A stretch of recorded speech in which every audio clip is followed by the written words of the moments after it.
Au bord de l'eau. Page 475. Chapitre 19. Partie 121.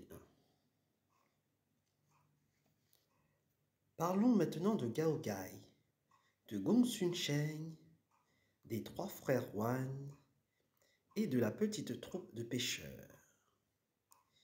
Ils montèrent dans 5 ou 7 petites barques, quittèrent le lac du village de la Stèle de Pierre et voguèrent droit vers le carrefour de la route de la famille Li. Arrivés là, ils se mirent en quête des bateaux de Wuyong et de Liu Tang qui le rejoignirent. Wuyong leur demanda de raconter comment il avait repoussé l'attaque des gouvernementaux. Et Gao Gai fit un récit circonstancié qui réjouit grandement les hôtes. Alors, après avoir rangé convenablement les barques, ils se rendirent tous ensemble à la taverne tenue par Zhuge, le caïman sur le sec. Ce dernier, voyant arriver tant de visiteurs et apprenant qu'ils voulaient entrer dans la bande, les reçut avec la plus grande diligence. Wuyong lui conta toute leur histoire sans rien déguiser, et quand ce fut fini, Zhuge, très heureux, fut présenté à chacun des membres du groupe qu'il convia à aller s'asseoir dans la salle. Il s'empressa de donner aussitôt des instructions au tavernier pour qu'on servît du vin à tous les hôtes et alla vivement prendre son arc à verche de cuir, y plaça une flèche sonore et la décocha vers les roseaux d'une crique de la rive opposée.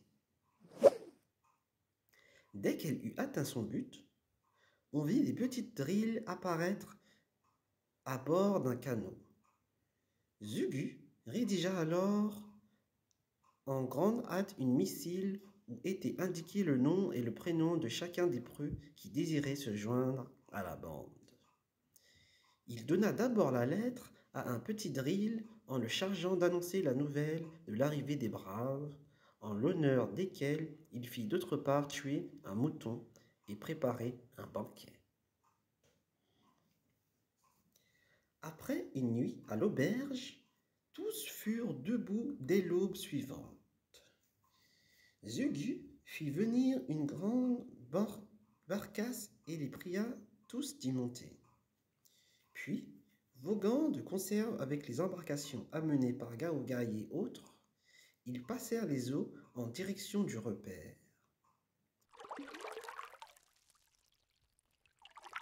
Cela prit un certain temps.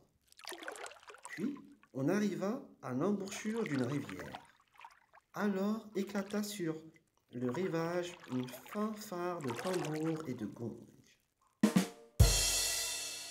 Gao Gai, le roi céleste, scruta les lieux, vit sortir 7 ou 8 petites drilles à bord de 4 canots de patrouille.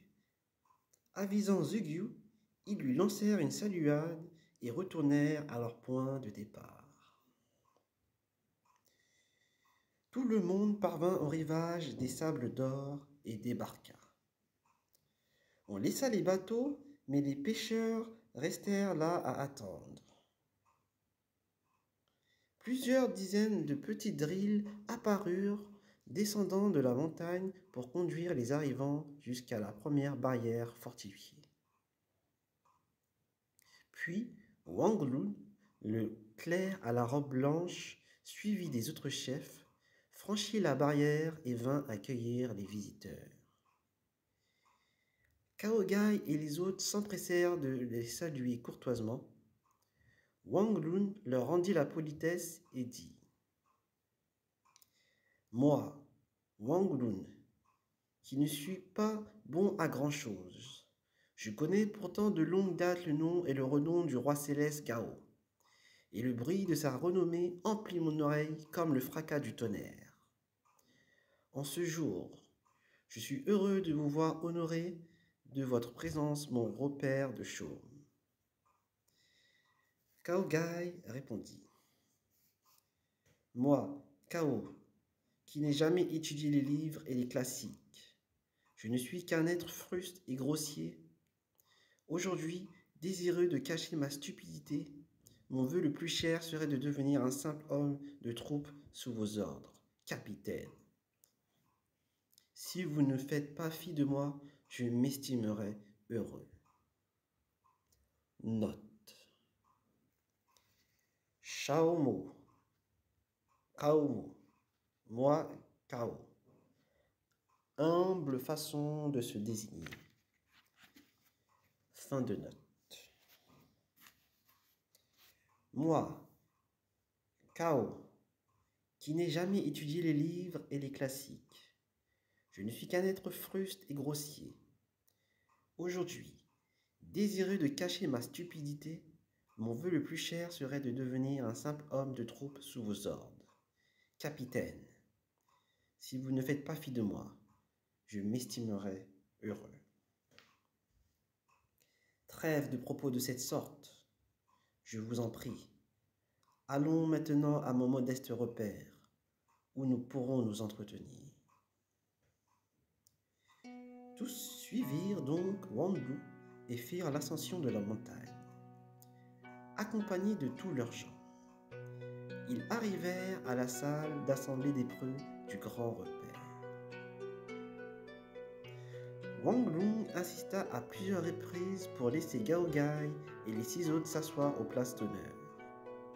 Mais ils allèrent tous les 7 s'installer en ligne sur le côté droit. Wang Lu et les autres chefs leur faisant face, en ligne égale sur le côté gauche. Les présentations furent faites individuellement, puis on s'assit aux places convenables, les hôtes face aux invités. Wang Lu dit aux chefs subalternes de venir rendre leurs devoirs aux arrivants et quand ce fut fini, un orchestre de tambours et bédons placés sur un côté de la salle les régala d'une aubade.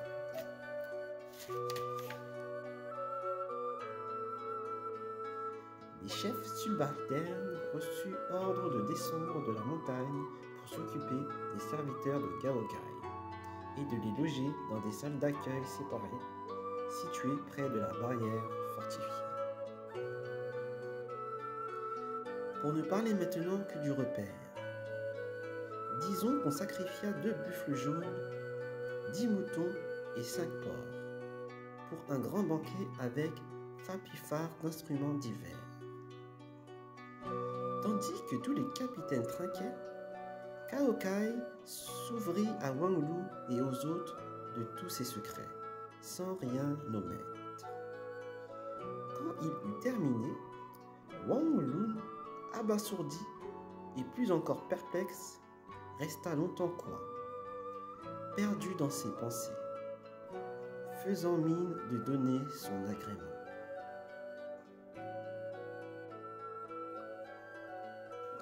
On banqueta jusqu'au soir, puis on se leva. Tous les capitaines accompagnèrent Cao Gai et les autres à une salle d'accueil près de la barrière fortifiée, où ils furent logés et se virent attribuer des gens pour leur service.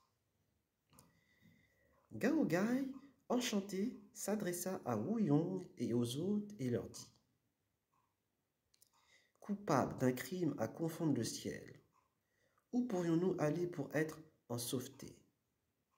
Sans l'affection imméritée du capitaine Wang, nous serions tous perdus. Et il a droit à toute notre gratitude pour la faveur insigne qu'il nous fait. » Wu Yong, l'astre de Sapiens, se contenta de ricaner. « Maître, continua Gao Gai, pourquoi ricanez-vous sans rien dire? Si vous ne trouvez que quelque chose ne va pas, faites-nous en part. Frère aîné, dit Wu Yong, vous êtes d'un tempérament direct et franc. Est-ce que vous imaginez que Wang Lu va consentir à nous garder ici? Grand frère, vous n'avez pas sondé le fond de son cœur, et vous vous fiez simplement à des mines et des faux semblants. Qu'entendez-vous par des mines et faux semblants? Frère aîné, vous n'avez donc rien remarqué?